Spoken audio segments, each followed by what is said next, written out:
को बेहद बेरहमी से मारा है। आज ये लड़की उसके कलेक्शन की नई शिकार बनने वाली थी, लेकिन इस टैटू वाले को जरा भी अंदाजा नहीं था कि अगला शिकार वो खुद बनने वाला है। उसके सारे गैंग मेंबर्स को पहले ही एक अजनबी आदमी द्वारा खामोशी से खत्म कर दिए गए थे। खतरे को भांपते ही वो आदमी सारे पर्दे खींच देता है, फिर हाथ में एक पिस्टल लेकर सीढ़ियों की ओर बढ़ता है ताकि दुश्मन को ढूंढ सके, लेकिन उसका अंदाजा पूरी तरह गलत था। अचानक घर की सारी लाइटें बुझ जाती हैं। उसी पल उसे पता भी नहीं चलता कि किलर कब से उसके पीछे छिपा हुआ था। अचानक एक तार उसकी गर्दन में कस जाती है। वो तड़पता रहता है और फिर दम तोड़ देता है। ये बेहद ठंडे दिमाग वाला किलर है जिसका नाम है किम। वो कोरिया का रहने वाला है और पिछले 8 सालों से जापान में रह रहा है। 8 साल पहले किम दक्षिण कोरिया का एक गुप्त एजेंट था, लेकिन अचानक उसकी पूरी ऑर्गेनाइजेशन को बंद कर दी गई। ऊपर से सबूत मिटाने के लिए ऑर्गेनाइजेशन ने सभी एजेंट्स को मारने का फैसला कर लिया। उसी वक्त किम के बॉस ने उसे चेतावनी दी कि भाग जाओ और अपनी जान बचाओ। भागने से पहले किम आखिरी बार अपनी लवर से मिलने जाता है। आखिरी बार अपने प्यार को अलविदा कहकर जैसे ही लिफ्ट का दरवाजा खुलता है, तुरंत ऑर्गेनाइजेशन के लोग किम पर हमला कर देते हैं, लेकिन उन्हें जरा भी अंदाजा नहीं था कि वो किससे भिड़ने वाले हैं। किम छोटी सी जगहों में लड़ाई का बादशाह है। एक के बाद एक वो सबको गिराता चला जाता है। उसकी गर्लफ्रेंड डर से फ्रीज हो जाती है। उसे यकीन ही नहीं होता कि जिस इंसान को वह सीधा सादा समझती थी वो इतना निर्दयी और खूंखार हो सकता है। उसी दिन के बाद किम कोरिया छोड़कर जापान भाग जाता है। वहाँ वो एक मशहूर किराए का किलर बन जाता है। 8 साल लगातार खून खराबे के बाद वो इस जिंदगी से ऊब चुका था। उसने तय किया कि टैटू वाले गैंगस्टर को मारना उसका आखिरी मिशन होगा। इसके बाद वो पनामा जाकर एक साधारण जिंदगी जिएगा, लेकिन उसी सुबह उसे उसके पुराने बॉस का फोन आता है। खबर सुनते ही किम टूट जाता है। असल में उसकी लवर को मार दिया गया था। वो फौरन कोरिया लौटता है और शव की पहचान करता है। जिस लड़की को उसने कभी खूबसूरत और मुस्कुराता देखा था, आज उसका चेहरा घावों से भरा था। अंदरूनी अंग निकाले जा चुके थे। ये नजारा किम को अंदर तक तोड़ देता है। तभी एक और भयानक सच सामने आता है। नया बॉस बताता है 8 साल पहले जब किम अपने प्यार को छोड़कर कोरिया से गया था, उस टाइम उसकी गर्लफ्रेंड गर्भवती थी। बाद में वो थाईलैंड चली गई और वहाँ अकेले बच्चे को जन्म दिया और उसे पालती रही, लेकिन अब उनकी बेटी का कोई पता नहीं है। किम अपनी पत्नी और बच्चे की तस्वीर देखता है जिससे उसकी आंखें भर आती हैं। अब उसने फैसला कर लिया था वो थाईलैंड जाएगा अपनी बेटी को ढूंढने और अपने प्यार का बदला लेने। दूसरी ओर टैटू वाले गैंगस्टर के अंतिम संस्कार में उसका छोटा भाई आता है। उसका नाम है रे, एक खूंखार किलर। ये आदमी इतना निर्दयी है कि दुश्मनों को उल्टा लटकाकर धीरे धीरे मारता है। अब उसका एक ही मकसद है किम को वही दर्द देना जो उसके भाई को मिला। लेकिन जैसे ही रे थाईलैंड पहुंचता है,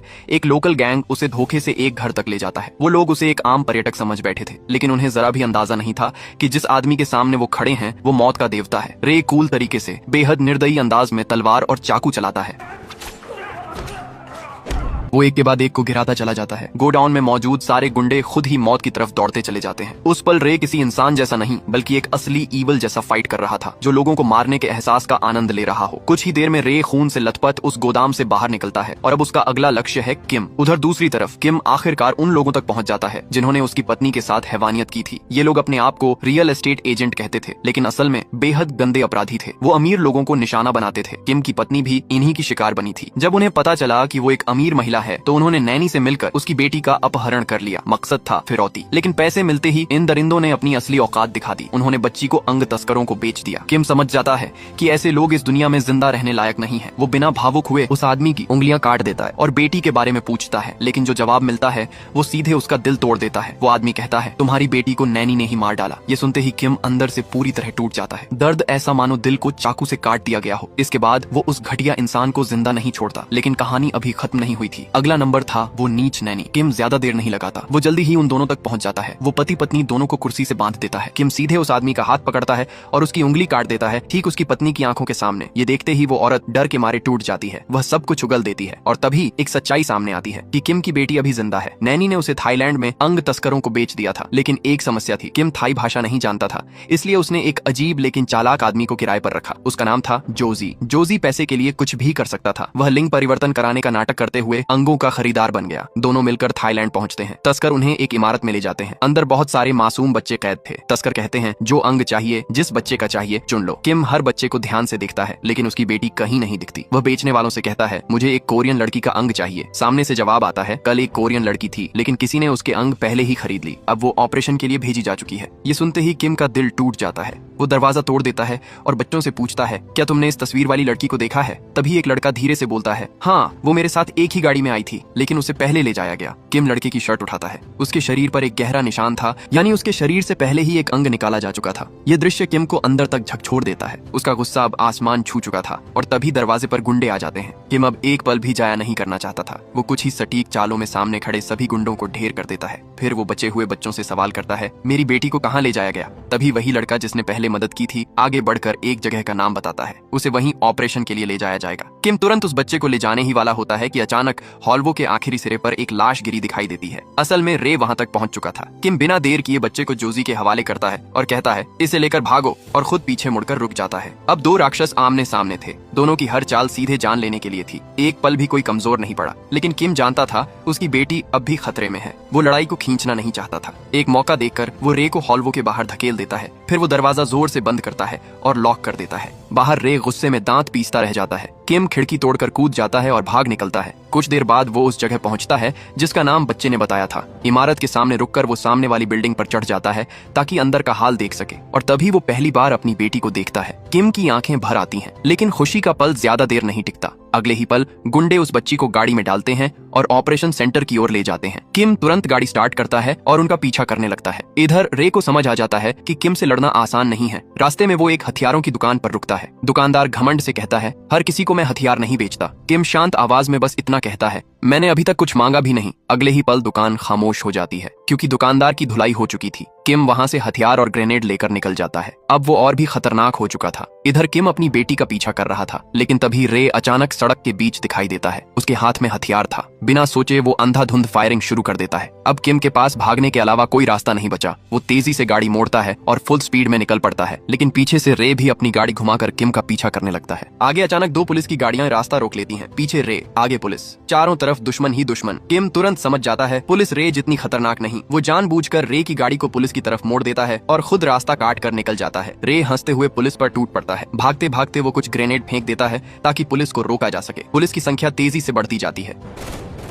अब रे को किम का पीछा छोड़कर पुलिस से ही लड़ना पड़ता है। वो पागलों की तरह लड़ता है। कई पुलिस वाले उसे घेर लेते हैं। थोड़ी ही देर में स्पेशल फोर्स भी पहुंच जाती है। रे अकेला पड़ जाता है। कितना भी खतरनाक क्यों ना हो, भीड़ के सामने अकेला आदमी ज्यादा देर नहीं टिकता। रे समझ जाता है यहाँ रुका तो मारा जाएगा। वो अपने हथियारों वाले बैग पर एक ग्रेनेड फेंकता है जिससे एक जोरदार धमाका होता है। धुएं और अफरा तफरी में रे मौके का फायदा उठाकर भाग निकलता है। उधर किम पूरी ताकत से उस जगह की ओर बढ़ रहा था जहां उसकी बेटी को ऑपरेशन के लिए ले जाया जा रहा था। वो दरवाजा तोड़कर अंदर घुसता है। 3 डॉक्टर ऑपरेशन की तैयारी कर रहे होते हैं। किम एक पल भी नहीं सोचता। 3 सटीक गोलियां और तीनों वहीं गिर जाते हैं। उसकी बेटी बच जाती है। किम कांपते हाथों से उसे गोद में उठाता है। 8 साल की दूरी अब दूर हो चुकी थी। वो बिना देर किए अपनी बेटी को एक सुरक्षित होटल ले जाता है। किम अजीब सा महसूस करता है। उसे नहीं पता था कि पिता कैसे बनते हैं, न कैसे पेश आना है, लेकिन बेटी धीरे से उसका हाथ पकड़ लेती है। किम की आंखें नम हो जाती हैं। उधर रे पूरे शरीर पर ग्रेनेड बांधकर सीधे अंग तस्करी के लीडर के घर पहुंचता है। उसका इरादा साफ है, किम को मारने के लिए साथ मिलकर खेल खेलना। अगली सुबह किम अपनी बेटी को होटल में छोड़ देता है। वो अवैध तरीके से देश छोड़ने के लिए टिकट लेने जाता है, लेकिन जब वो वापस होटल पहुंचता है और जैसे ही लिफ्ट का दरवाजा खोलता है, अंदर से घात लगाए बैठे सैकड़ों गुंडे उस पर टूट पड़ते हैं। लेकिन किम के सामने उनकी कोई औकात नहीं थी। किम उन सभी को बुरी तरह से मारने लगता है। लिफ्ट अब किसी काम की नहीं थी। किम बिना रुके सीढ़ियों की तरफ बढ़ता है। तभी गुंडे मधुमक्खियों के झुंड की तरह उमड़ पड़ते हैं, लेकिन किम डरता नहीं। उसके लिए अब सिर्फ एक ही चीज मायने रखती है, अपनी बेटी तक पहुंचना। जो सामने आया उसे वो मारता चला गया। आखिरकार सभी गुंडे जमीन पर पड़े थे। किम लहूलुहान हालत में बेटी के कमरे की तरफ बढ़ता है। वो दरवाजा खोलता है और उसी पल जाल में फंस जाता है। ये रे की असली चाल थी। इस बार भागने का कोई रास्ता नहीं था। पीछे से एक गुंडा उस पर अटैक करके उसे जमीन पर गिरा देता है। उसके हाथ बांध दिए जाते हैं। वो कांपती आवाज में बस एक ही बात कहता है, मेरी बेटी को छोड़ दो, मुझे जो सजा देना है दे दो। लेकिन रे उस पर हंसने लगता है। उसकी आंखों में इंसानियत नाम की कोई चीज नहीं थी। वो सिर्फ किम को नहीं, उसके खून को भी मिटाना चाहता था। किम गुस्से में उठने की कोशिश करता है, लेकिन पीछे से उस पर एक और वार किया जाता है। इस बार वो होश खो देता है। रे अपने सारे लोगों को हटा देता है। वो इस मौत का मजा अकेले लेना चाहता था। वो हुक्म देता है किम को एक खास जगह ले जाया जाए और उसकी बेटी को एक सूटकेस में बंद करके साथ ले जाया जाता है। रे मुस्कुराता है। उसके लिए ये सिर्फ बदला नहीं, एक खेल है और खेल का आखिरी राउंड अब शुरू होने वाला है। अपनी आखिरी बदले की तैयारी करते हुए रे किम को ले जा रहा होता है। उसी वक्त तहखाने में जोजी सब कुछ देख लेता है। वो पूरी रफ्तार में गाड़ी दौड़ाता है और रे के गाड़ी को ठोक देता है। गाड़ी हवा में पलटती है और किम आजाद हो जाता है। बिना रुके वो शॉर्टकट रास्ता पकड़ता है। अब उसके दिमाग में सिर्फ एक चीज है, उसकी बेटी। कुछ ही देर में किम रे की गाड़ी रोक लेता है। वो सीधे कांच पर गोलियां बरसाता है। कांच टूट जाता है और किम चलती गाड़ी में कूद पड़ता है। गाड़ी के अंदर फाइट शुरू हो जाती है। दोनों एक दूसरे पर टूट पड़ते हैं। हालांकि किम को क्लोज कॉम्बैट का राजा कहा जाता है, लेकिन रे भी कोई आम इंसान नहीं था। कोई किसी को पूरा मात नहीं दे पा रहा था। गाड़ी सड़क पर सब कुछ रौंदती हुई जा रही होती है और फिर गाड़ी किनारे टकरा जाती है और पलट जाती है। किम तुरंत सूटकेस की तरफ भागता है। वो देखता है कि उसकी बेटी जिंदा है, लेकिन उसी पल रे उसके पीठ में चाकू मार देता है। फिर भी किम नहीं रुकता। वो कांपते हाथों से ग्रेनेड पकड़ता है और गाड़ी के नीचे फेंक देता है, जिससे एक जबरदस्त धमाका होता है। गाड़ी कई बार पलटती है। अपनी बेटी को बचाने के के लिए किम पूरी ताकत से अपनी बेटी को सीने से लगाए रखता है। उसी वक्त जोजी वहां पहुंच जाता है। वो बच्ची को सुरक्षित बाहर निकाल लेता है, लेकिन रे अब भी जिंदा था। वो एक के बाद एक चाकू किम पर घोंपता जाता है। किम अब लड़ नहीं रहा था, वो सिर्फ अपनी बेटी को देख रहा था, आंखों में अफसोस, माफी, प्यार, जैसे आखिरी बार उसे दिल में बसा लेना चाहता हो। आखिरकार किम अपने बंधे हुए हाथों से एक ग्रेनेड का लिवर खींचता है। ग्रेनेड जमीन पर गिरता है। दोनों खूंखार किलर्स जो खुद को शैतान समझते थे अब हमेशा के लिए खामोश हो जाते हैं। यहीं पर यह फिल्म खत्म हो जाती है। अब आप बताइए आपको ये फिल्म कैसी लगी और 5 स्टार में से आप इसे कितने स्टार देंगे। अगर वीडियो पसंद आया हो तो चैनल को सब्सक्राइब करना मत भूलना।